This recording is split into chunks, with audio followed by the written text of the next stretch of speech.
Oi, gente, como vocês estão? O vídeo hoje é sobre um tema muito especial que já foi estrela aqui no canal mais de uma vez e eu sempre gosto de falar sobre, atendendo a uma sugestão, que é sobre a Ilíada. A Ilíada, para quem não sabe, é o poema épico que conta a história do último e 10º ano da Guerra de Troia, que é o período que a gente conhece com mais detalhes justamente graças à existência da Ilíada. E é a obra que inspirou filmes como Troia, de 2004, aquele com Brad Pitt. E eu resolvi fazer uma abordagem mais pessoal, uma coisa que não seja muito técnica, falando quantos versos, quantos cantos, o que fala cada canto, né? Que dá para achar em outros lugares, essas análises mais técnicas, mais minuciosas. Mas algo que falasse por que a Ilíada é tão significativa, qual foi a minha experiência com ela, que eu acho que é o que vocês preferem ouvir. Bom, essa aqui é a Ilíada, que já apareceu em outros vídeos. Essa é a edição da Ediouro. A tradução do Carlos Alberto Nunes é uma das mais usadas, pelo que eu já vi por aí.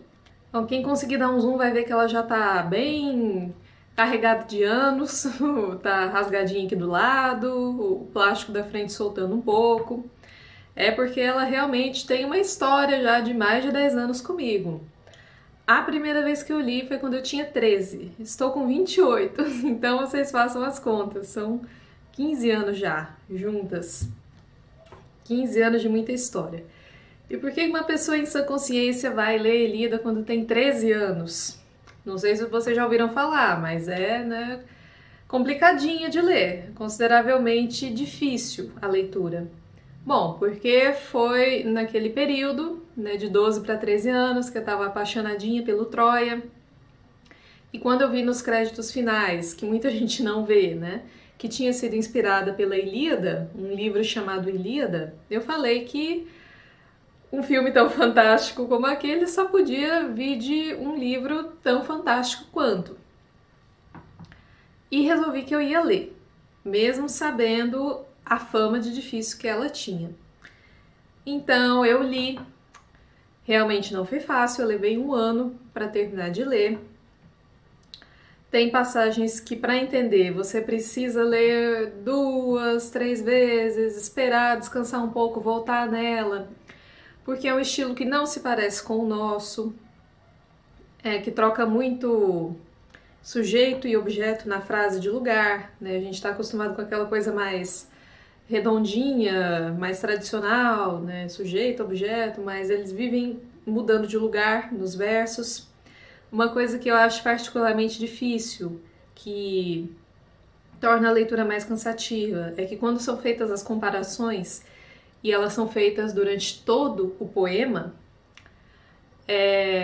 então ao longo de milhares de versos, elas são muito extensas.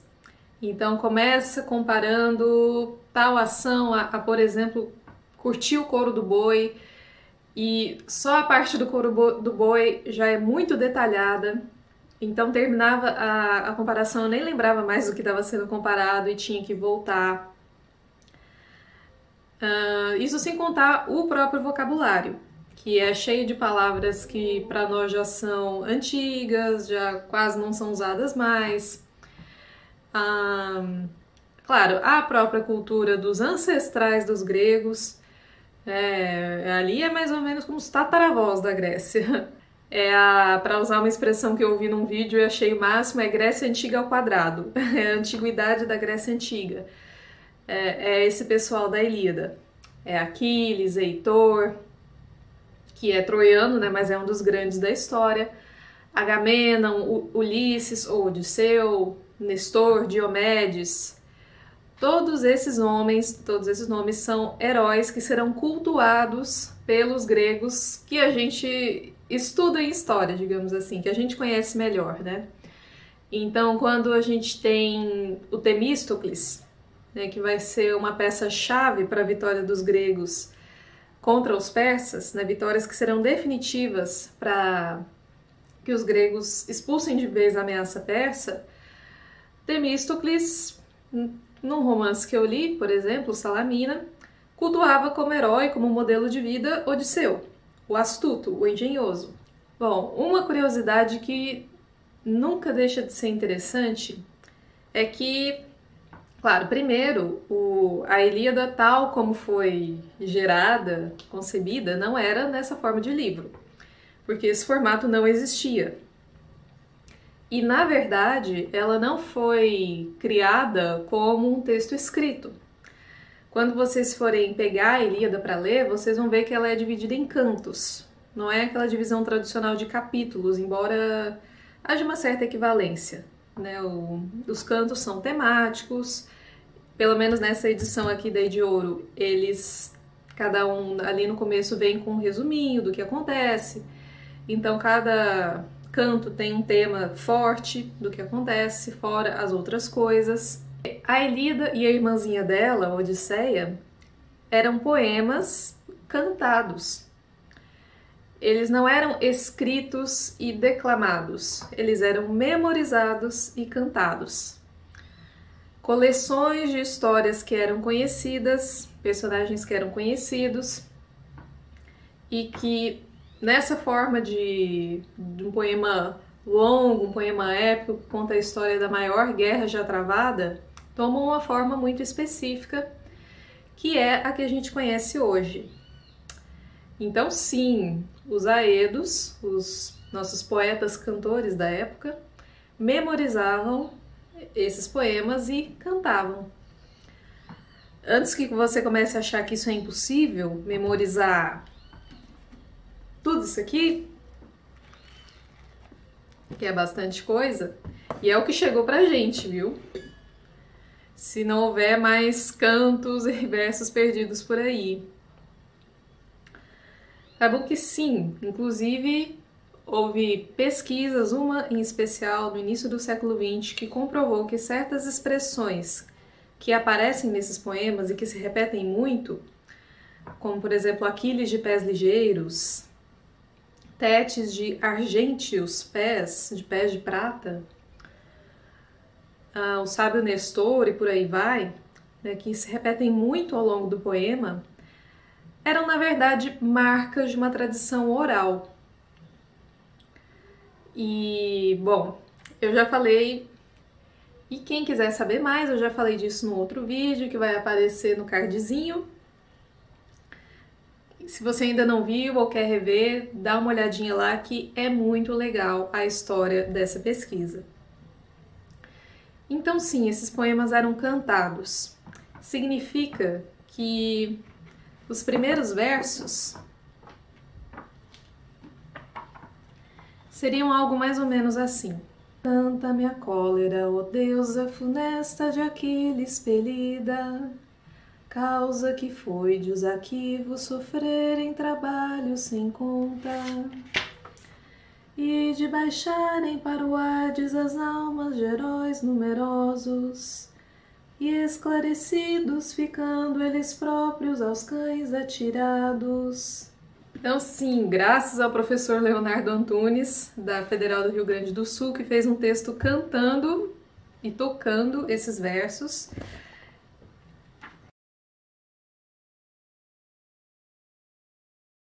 Então foi graças a ele que eu ouvi pela primeira vez a Ilíada ser cantada. E como vocês veem, é algo totalmente diferente de ler o texto. Então, façam um exercício comigo, imaginem o encanto que devia ser ouvir essas palavras, e numa língua que não é a nossa, né? Numa língua antiga, você poder estar numa praça ouvindo o Aedo cantar esses versos da cólera funesta de Aquiles expelida. Nada mais é do que a ira terrível de Aquiles, filho de Peleu, que é isso que desencadeia tudo o que acontece nessa história. Aliás, vamos verso por verso, né? Para ninguém ficar em dúvida. Canta-me a cólera, ó deusa. Então, o poeta está invocando a deusa ou a musa, que eram as guardiãs da memória, que permitiam que os poetas cantassem o que eles iriam cantar. Então, ajuda-me, ó deusa, a cantar a ira terrível de Aquiles, filho de Peleu, causa que foi de os aquivos, os ancestrais dos gregos antigos, sofrerem trabalho sem conta, sofrerem tremendamente, e de baixarem para o Hades as almas de heróis numerosos e esclarecidos, e de partirem tantas almas de heróis numerosos, baixarem para o Hades, morrerem, né, irem para o domínio dos mortos, ficando eles próprios aos cães atirados.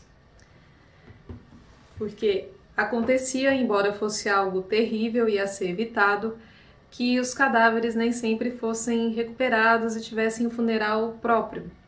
Então, viravam comida de aves e de cães. Já é um começo e tanto, né? E deixa entrever como vai ser o tema desse poema. Então, preparem-se para muitas cenas de intestinos perfurados, de cérebro saindo do crânio.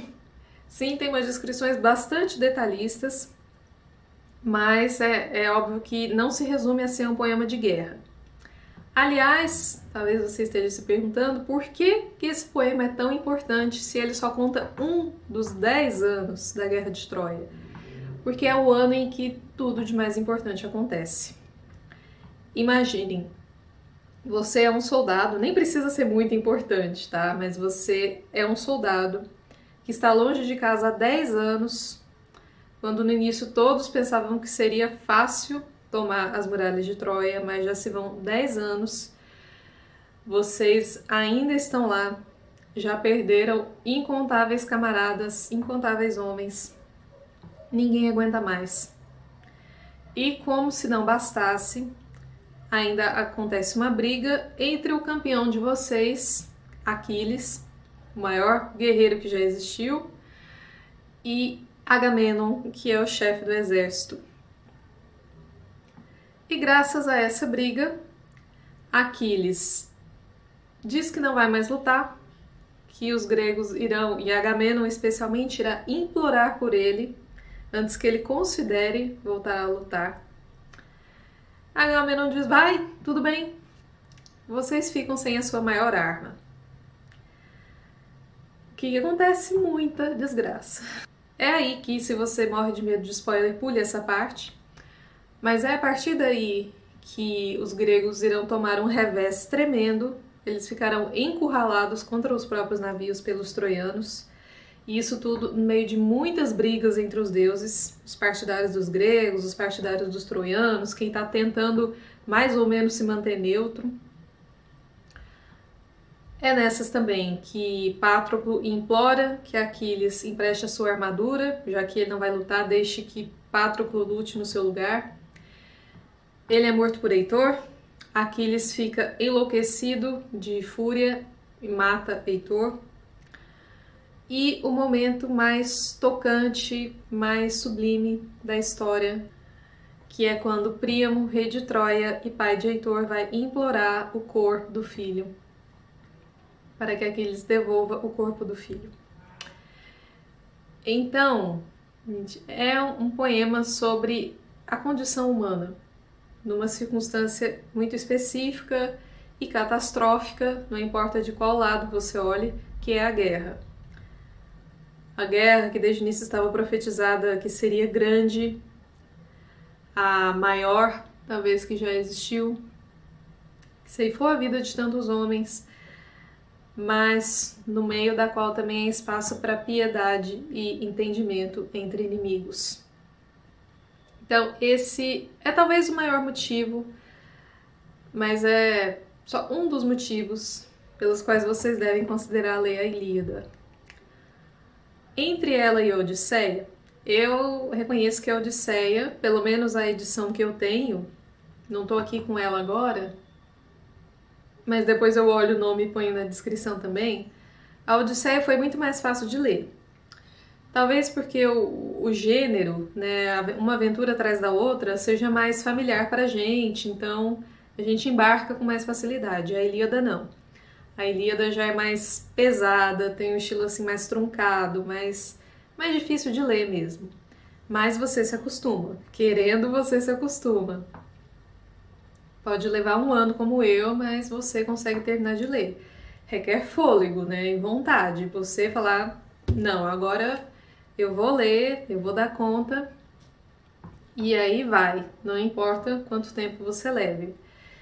E vá com calma. Não saia lendo para correr e chegar logo na parte que Aquiles e Heitor duelam, né, finalmente, que é bem mais pra frente. Vai com calma. Sim, tem partes que são meio arrastadas, que a gente não sabe por que tanto detalhe,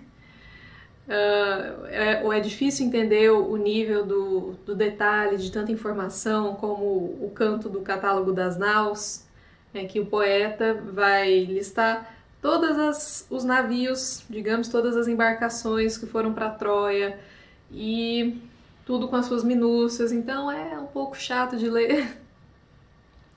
Mas também há os cantos em que é pura ação. Vocês vão ver que o estilo do diálogo entre os personagens, ou até mesmo dos monólogos, é muito refinado, todo mundo muito elegante na maneira de falar. Tanto que às vezes não parece tão natural, mas vocês têm que lembrar que é um estilo, né, do poema. Não que Aquiles e Heitor falassem realmente com toda aquela pompa e circunstância, né, se a gente pudesse presenciar os dois falando, mas é uma característica do estilo literário. Então, chegamos à parte que eu acho muito legal de falar, que é se você estiver pensando, nossa, mas eu nunca que vou ler um livro de uma grossura dessas, difícil do jeito que você fala, eu prefiro ver o Troia só e pesquisar na Wikipédia ou internet afora sobre as coisas que eu quiser achar. Sim, gente, nem sempre a viagem para conhecer o texto original é uma viagem fácil, mas não quer dizer que ela não seja agradável. Cheia de desafios, é um estilo com que a gente não está familiarizado, mas ela vai te abrir para um mundo que você não conhecia. E um mundo que não é possível conhecer ficando só nos filmes ou só nas séries. Eu falei que eu era apaixonadinha pelo Troia, né? E Troia ainda tem um lugar no meu coração, né? Tem toda uma ligação afetiva com o filme, mas depois de algum tempo analisando críticas cinematográficas e de historiadores também, eu pude entender que não é uma obra-prima, que não é um filme tão bom assim. Enquanto adaptação, ele não funciona em vários pontos. E o que mais fez sentido para mim é a decisão de terem retratado a guerra durando dias, semanas, né, no máximo, ao invés de darem a entender que se passaram 10 anos de guerra. Como assim? Por que é tão importante falar que foram anos e não dias, semanas? 10 anos de guerra não tem cabeça que não se canse de ficar tanto tempo fora de casa, lutando. Então, faz muita diferença você mostrar que aquela guerra durou 10 anos, que é tempo demais. Quem está sendo sitiado, né, quem está se defendendo não aguenta mais, quem está atacando também não. Sabe, a Ilíada já começa com todo mundo no limite da paciência. Talvez tenha sido até um elemento menor que atuou na briga de Aquiles e Agamenon. O motivo foi outro, claro. Foi Agamenon ultrajando a honra de Aquiles. Mas todo mundo àquele ponto já não quer mais saber de guerrear. Eles querem tomar Troia e pronto. Troia, àquela altura, já tá zombando da cara deles por ainda estar de pé. Então, o cansaço extremo, a impaciência com 10 anos de guerra fazem muita diferença na forma de contar uma história. E isso simplesmente não apareceu, né, no filme, o mais recente, né, de 2004. As atuações não são sempre tão boas, as escolhas de como retratar certos personagens também não. E aqui eu trago um caso muito específico, que sou eu e a Briseis. Eu comecei também apaixonadinha pelo casal Aquiles e Briseis. Aí eu fui pesquisar, li a Ilíada, vi que ela não tinha essa relevância toda, pesquisei e vi que faz mais sentido falar entre amor de Aquiles e Patroclo do que de Aquiles e Briseida. Embora eu ainda goste também da ideia de Aquiles e Briseida se amando de alguma forma, né? Já não necessariamente romântica e exclusiva. E isso não teria acontecido, né? Eu, inclusive, começar a entender a ideia de amor entre os homens na Grécia Antiga se eu não tivesse partido da Ilíada, né? Ela foi meu ponto de partida para começar a entender como era esse universo dos gregos antigos. Esse imaginário, esses heróis. Tem coisas que um filme e uma série não vão te ensinar, porque eles são muito mais limitados do que um poema, do que um livro. O filme tem um prazo máximo para ele durar, né? Se quiser que as pessoas assistam, se quiser ser um filme comercial, né? Tem uma série de questões, não é só o diretor quis assim, o produtor quis assim. Se você vai fazer um filme que tem alguma pretensão de arrecadar dinheiro, enfim, ser assistido pelo grande público, tem uma série de normas, de pré-requisitos, né, no mínimo, que tem que cumprir. Até a escolha de ter retratado o Patroclo como primo e não como amante do Aquiles provavelmente cai aí, né? Para não espantar gente do cinema. E não vou entrar no mérito dessa questão aqui, né? Só dizendo que pode ter sido uma decisão mais de mercado. Mas voltando lá a Briseis. Por muito tempo eu tive uma relação meio dúbia com ela, porque eu gostava ou achava que gostava dela, do papel que ela desempenhava no filme, aquela coisa de redenção do herói, né, do homem no caso, que acontece porque ele encontra o amor inesperadamente e tudo mais. Enfim, que é comum a gente gostar quando é adolescente, né?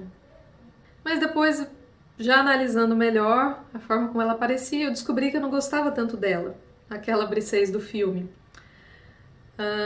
Que ela era muito diferente da Briseida, né? Os nomes variam, que aparece na Ilíada. E, na verdade, hoje eu acho ela um pouco chata, a do filme, a Briseis. Não gosto muito da forma como ela foi retratada. Também não gosto muito do Aquiles, do filme agora. Se fosse por mim, eu corrigiria algumas coisas, inclusive de atuação, mas, né, uma atuação que está muito ligada ao personagem que montaram para ele. Bom, mas eu sempre fiquei com a Briseida na cabeça. Briseis, Briseida. Como eu faria essa personagem? Como eu construiria ela? E talvez essa curiosidade toda não tivesse surgido se eu não tivesse visto o filme primeiro. Porque tudo bem se você começa pelo lado hollywoodiano da coisa. Se você se interessou pela história da Guerra de Troia porque viu Troia. Se você, como eu vi ontem, se você se interessou pelo Egito Antigo porque viu A Múmia, aquele de 99, com o Brendan Fraser. Não tem problema. Se isso te abrir para outros caminhos, né? Te abrir a entender como era aquele mundo, que ele pode ser muito diferente do que você viu no filme. E, enfim, que ele funcione como um ponto de partida para muitas coisas mais. Então, eu me interessei muito pela Briseis ou pela Briseida, porque primeiro eu conheci ela através do filme.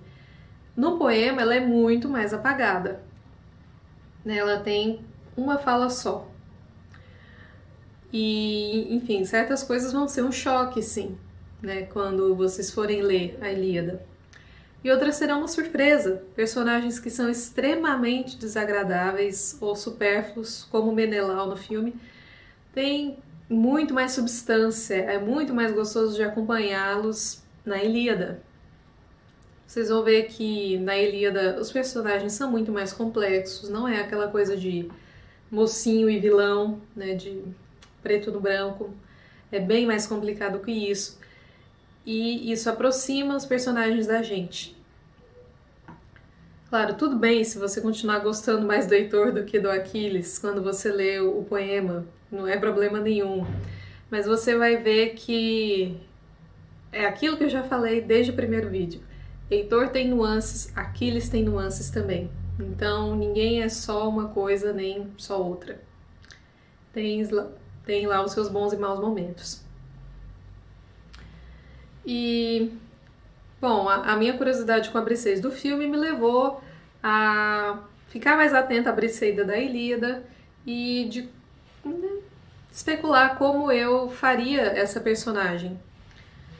E cheguei ao ponto de escrever histórias em que eu gostei da Briseida que eu encontrei, que eu inventei, né, depois de ler com atenção, de pesquisar um pouquinho.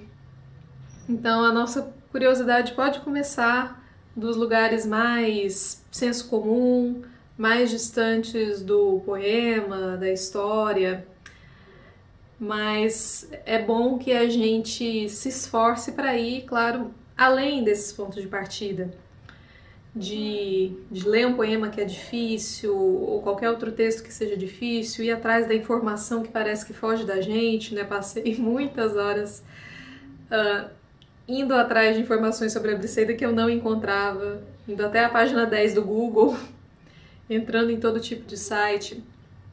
E tudo isso valeu muito a pena. Que tem sempre algo que você não vai saber, que vai te dizer mais sobre aquela cultura, sobre aquele mundo. E te abrir para coisas que você até então não pensaria que você poderia aceitar, ou que você poderia entender, o que é muito legal, né? Talvez seja o maior resultado positivo de tudo isso.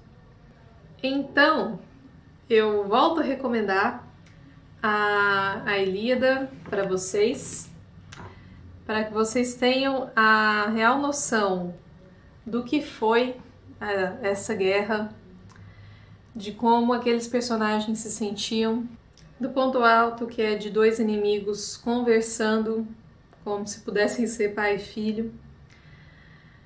Em suma, entender por que esse poema ainda fala tanto com a gente hoje. Ele não é só um texto muito velho, ele não é só um texto difícil. Ele é um texto que dá a medida exata do nosso fascínio pela Grécia, pelo nosso fascínio de uma das maiores histórias que existem. Então você lê a Ilíada e vê que não é à toa que a gente baba tanto por essa história. Bom, gente, é isso. Essa é a minha experiência com a Ilíada. Espero que tenha esclarecido um pouquinho sobre o que ela é. A dica de como ler, a maior dica que eu dou é tenha calma. Se você não entender, volte, faça pausas quando precisar. Não faça aquela pausa de 1 ano também, porque aí você perde o fio da meada. Mas quando você pegar para ler, leia mesmo. Reserva um tempinho do seu dia para ler e digerir aquele canto, aquelas passagens, né, e não ficar uma coisa nebulosa que você leu só por ler. Leia, dá uma olhada no dicionário se precisar e você vai conseguir. É só ter um pouco de paciência. Então eu vou ficando por aqui. Contem mais sobre a Ilíada, do que vocês sabem, o que vocês querem saber. E a gente se vê na próxima. Tchau!